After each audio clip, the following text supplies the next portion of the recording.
ഈശ്വമിശിയായിക്ക് സ്തുതിയായിരിക്കട്ടെ. തെനാക് ആണ്ടുവട്ടത്തിലെ 14-ാമത്തെ ആഴ്ചയിലെ വ്യാഴാഴ്ച, മത്തായിയുടെ സുവിശേഷം 10-ാം അധ്യായം 7 മുതൽ 15 വരെയുള്ള വാക്യങ്ങൾ. ഈശോ തന്റെ ശിഷ്യന്മാരെ ശുശ്രൂഷയ്ക്കായിട്ട് പറഞ്ഞയക്കുകയാണ്, സുവിശേഷ വേല ചെയ്യാൻ വേണ്ടി പറഞ്ഞയക്കുകയാണ്. അപ്പോൾ എന്തൊക്കെ ശ്രദ്ധിക്കണം, എന്തൊക്കെ എടുക്കണം, എന്തൊക്കെ എടുക്കാൻ പാടില്ല, എന്തൊക്കെ ചെയ്യണം, ചെയ്യാൻ പാടില്ല എന്നൊക്കെയുള്ള കാര്യങ്ങളാണ് ഈശോ പറയുന്നത്. അവിടെ ഒരു വരി 10-ാം അധ്യായത്തിന്റെ 8-ാം വാക്യം, രോഗികളെ സുഖപ്പെടുത്തുകയും മരിച്ചവരെ ഉയർപ്പിക്കുകയും കുഷ്ഠരോഗികളെ ശുദ്ധരാക്കുകയും പിശാചുക്കളെ ബഹിഷ്കരിക്കുകയും ചെയ്യുവൻ എന്ന് പറഞ്ഞിട്ട് ഈശോ അതിനോട് ഒരു ചേർത്ത് ഒരു കാര്യം കൂടി പറയുന്നുണ്ട്. അതാണ് നമ്മൾ വളരെ ഗൗരവപൂർവ്വം ചിന്തിക്കേണ്ട ഒരു വസ്തുത. ആ വാക്യം ഇതാണ്: ദാനമായി നിങ്ങൾക്ക് കിട്ടി, ദാനമായി തന്നെ കൊടുക്കുവിൻ. ദാനമായി നിങ്ങൾക്ക് കിട്ടി, ദാനമായി തന്നെ നിങ്ങൾ കൊടുക്കുവിൻ. ഇത് യഥാർത്ഥത്തിൽ വെറും കൃപകളെ കുറിച്ച് അല്ലെങ്കിൽ സ്പിരിച്വലായിട്ട് മാത്രം ചിന്തിക്കാനുള്ളൊരു കാര്യമായിട്ട് നമ്മൾ ഇന്റർപ്രറ്റ് ചെയ്ത് കളയും.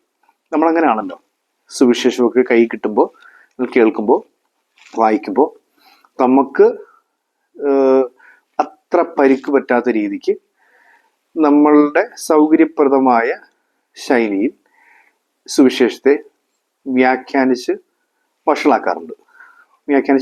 അതായത് വ്യാഖ്യാനിച്ചങ്ങനെ നമുക്ക് അത്ര പരിക്ക് പറ്റാത്ത രീതിയിൽ തന്നെ വ്യാഖ്യാനിച്ച് പ്രസന്റ് ചെയ്യുക എന്നുള്ളതാണ് നമ്മുടെ രീതി. അതാണ് പലപ്പോഴും സംഭവിക്കുന്നത്. പക്ഷേ കൃത്യമായി ഇതിന്റെ വാച്യാർത്ഥത്തിലേക്ക് തന്നെ ഇതിനെടുക്കാൻ സാധിക്കുക എന്ന് പറയുന്നത് വളരെ പ്രധാനപ്പെട്ട ഒരു കാര്യം, വളരെ സീരിയസ് ആയിട്ട് നമ്മൾ ചിന്തിക്കേണ്ട ഒരു കാര്യമാണ്. സുവിശേഷം അതിന്റെ വരി പറയുന്നതനുസരിച്ച് തന്നെ കൃത്യമായും പാലിക്കാനൊക്കെ സാധിക്കുക, അതായത് എൻ്റെ കൃത്യമായി എൻ്റെ സന്ദേശം പാലിക്കാനായിട്ട് സാധിക്കുക എന്ന് പറയുന്ന ഒരു കാര്യമാണ് നമ്മൾ ഈ സുവിശേഷ ഭാഗത്ത് ചിന്തിക്കേണ്ടത്. ഇവിടെ പറയുന്നത് രോഗികളെ സുഖപ്പെടുത്തുക, മരിച്ചവരെ ഉയർപ്പിക്കുക, കുഷ്ഠരോഗികളെ ശുദ്ധരാക്കുക, പിശാചുക്കളെ ബഹിഷ്കരിക്കുക എന്നിട്ടാണ് ഈശോ പറയുന്നത് ദാനമായി കിട്ടി, ദാനമായി കൊടുക്കുവാൻ.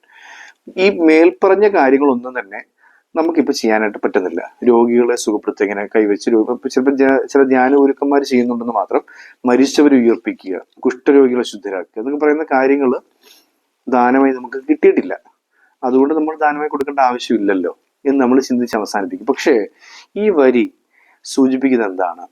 ക്രിസ്തുവിന്റെ സൗഖ്യദായക ശുശ്രൂഷ, കാരുണ്യ പ്രവർത്തികൾ, ചാരിറ്റി, പിന്നെ നമ്മുടെ അറിവ് നൽകുന്ന ശുശ്രൂഷകൾ, പാഠം പഠിപ്പിക്കുന്ന ശുശ്രൂഷകളൊക്കെ ചുരുക്കി പറയുകയാണെങ്കിൽ ഈശോ തൻ്റെ പരസ്യ ജീവിത കാലഘട്ടത്തിൽ ചെയ്ത 2 പ്രധാനപ്പെട്ട ശുശ്രൂഷകൾ എന്ന് പറയപ്പെടുന്നത് പഠിപ്പിക്കുക, സൗഖ്യപ്പെടുത്തുക എന്ന് പറയുന്ന 2 കാര്യങ്ങളാണ്.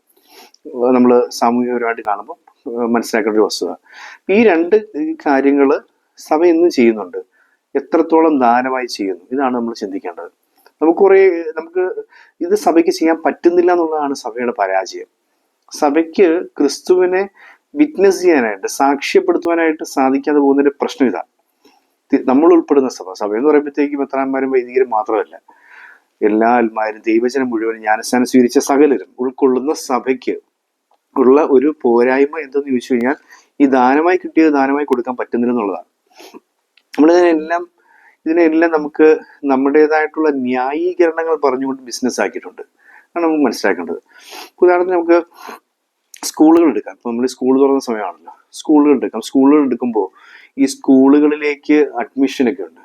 ഈ അഡ്മിഷനൊക്കെ നമ്മളിങ്ങനെ നമ്മളുടേതായിട്ടുള്ള രീതിയിൽ കൈകാര്യം ചെയ്യാണ്. മാർക്ക് അടിസ്ഥാനത്തിലാണ് കുട്ടികൾക്ക് അഡ്മിഷൻ കിട്ടേണ്ടത്.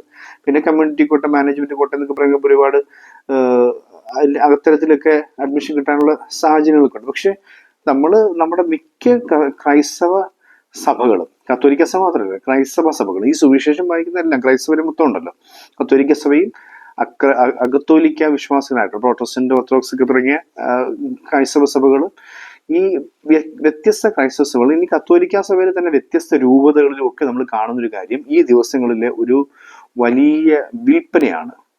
അതായത് സീറ്റ് വിൽപ്പന. +1 അഡ്മിഷനിലേക്കും അല്ലെങ്കിൽ ഡിഗ്രി അഡ്മിഷനൊക്കെ വേണ്ടി കോളേജുകളും സ്കൂളുകളിലും ഒക്കെ നമ്മളിങ്ങനെ രൂപതകളും അല്ലെങ്കിൽ മറ്റ് സഭകളും ഒക്കെ പല രീതിയിൽ നമ്മുടെ മിക്ക രൂപതകളിലും ഉണ്ട്. അതിങ്ങനെ നമ്മൾ നോക്കുകയാണെങ്കിൽ ഈ സീറ്റ് വിൽപ്പന കാണാനായിട്ട് സാധിക്കും. വളരെ വേദനാജനകമായ ഒരു വസ്തുതയാണ്. ഇത് ദാനമായി കിട്ടിയ കാര്യമാണ്. ഈ ദാനമായി കൊടുക്കാതെ അല്ലെങ്കിൽ അതിനൊരു കൃത്യമായ മാനദണ്ഡം വെച്ച് യോഗ്യരായ, തീരെ നിവർത്തിയില്ലാത്തതും എന്നാൽ ഉയർന്ന മാർക്ക് വാങ്ങിച്ചതുമായ കുട്ടികളെ പരിഗണിച്ചത്. ഉയർന്ന മാർക്ക് വാങ്ങിച്ച കുട്ടികൾ സ്വാഭാവികമായിട്ടും അഡ്മിഷൻ കിട്ടിയിട്ടുണ്ടാവും. അതിന് താഴെ, തൊട്ട് താഴെ വരുന്ന ഉയർന്ന മാർക്കുള്ള കുട്ടികൾ, എന്നാൽ പഠിക്കാൻ സാമ്പത്തികമായി ശേഷിയില്ലാത്ത കുട്ടികളെയൊക്കെ കണ്ടെത്തിയിട്ട് അവർക്ക് വേണ്ടി നമുക്കിത് കൊടുക്കാൻ പറ്റുന്നില്ല. നമ്മളിതിങ്ങനെ കാശ് വെച്ച് നീട്ടാൻ പറ്റുന്ന ആളുകൾക്ക് മാത്രമായിട്ട് കൊടുക്കുക. ഈ സീറ്റ് വിൽപ്പന എന്ന് പറയപ്പെടുന്ന ഒരു സംഭവമുണ്ട്.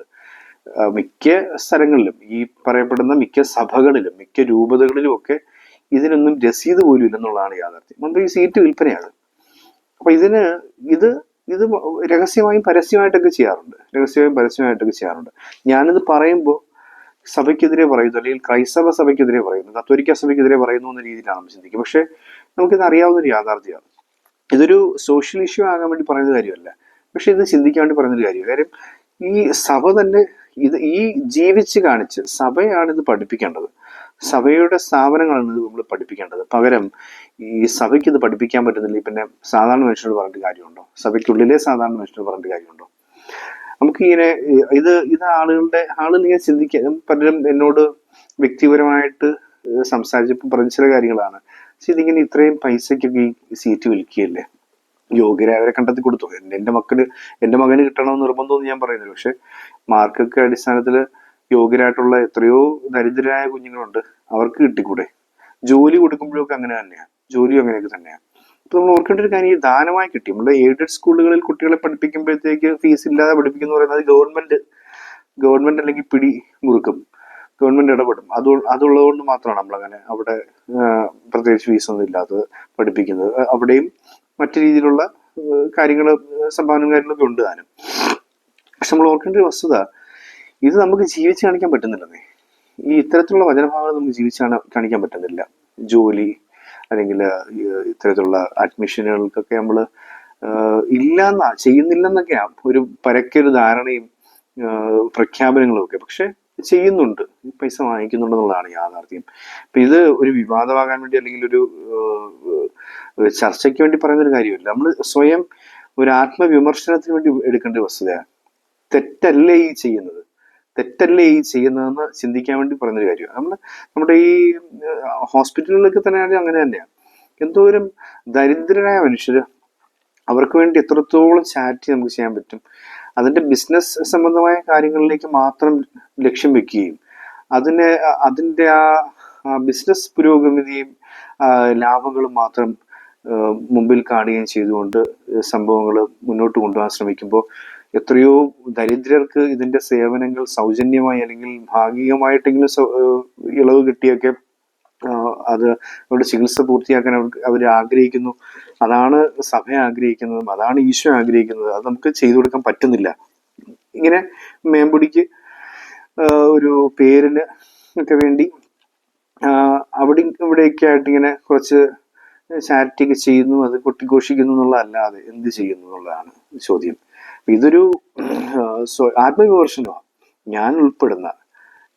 ഞാൻ ഒരു പുരോഹിതനാണ്, ഞാൻ ഉൾപ്പെടുന്ന സഭ, എൻ്റെ രൂപത മാത്രമല്ല മറ്റു രൂപതകളിലും ഒക്കെ ആയിട്ട് നമ്മൾ ചിന്തിക്കേണ്ട ഒരു വസ്തുതയാണ്. ഇത് കർത്താവിന് നിരക്കുന്നതാണോ ഈ വിൽപ്പന, ഈ ചുങ്കം പിരിവ്, അല്ലെങ്കിൽ ഈ കച്ചവടം, സഭ നടത്തുന്ന കച്ചവടം? ഈ പള്ളി വൃത്തിയാക്കി കർത്താവ് വന്ന് ദേവാലയ ശുദ്ധീകരണം നടത്തി എല്ലാ കച്ചവടക്കാരെ അടിച്ച് പുറത്താക്കി എന്ന് പറഞ്ഞു. എന്താണ് ഈ പള്ളി? കത്തോലിക്ക സഭയാ, എക്ലേസിയ, സഭയാണ് പള്ളി. ഈ പള്ളിക്കകത്ത്, ഈ സഭയ്ക്കകത്ത് നടക്കുന്ന എല്ലാ കച്ചവടങ്ങളെയും ഇതിനോട് ചേർത്ത് വായിക്കേണ്ടതാണ്. അതൊക്കെ മാറ്റി വെച്ചിട്ട് പള്ളി എന്ന് പറയുന്ന ബിൽഡിങ്ങും അതിന്റെ പരിസരത്ത് നടക്കുന്ന കച്ചവടങ്ങളെ കുറിച്ച് മാത്രം ചിന്തിച്ചത് ഇങ്ങനെ ഒതുക്കി വെക്കാനുള്ളതല്ല എന്നുള്ളതാണ് യാഥാർത്ഥ്യം. അപ്പൊ നമ്മള് ഈ ഒരു വചനഭാഗത്ത് തിരുസഭയ്ക്ക് പാലിക്കാൻ പറ്റാത്ത വചനം എന്നാണ് നമ്മൾ ഈ വചനത്തെ, ഞാൻ ഈ ഭാഗം വായിച്ചപ്പോൾ എനിക്ക് അങ്ങനെ തോന്നിയത്. തിരുസഭയ്ക്ക് പാലിക്കാൻ പറ്റാത്ത വചനം, ദാനമായി കിട്ടി ദാനമായി കൊടുക്കുവിൻ എന്ന് ഈശോ പറഞ്ഞത് പറ്റുന്നില്ല, ചെയ്യാൻ ശ്രമിക്കുന്നില്ല.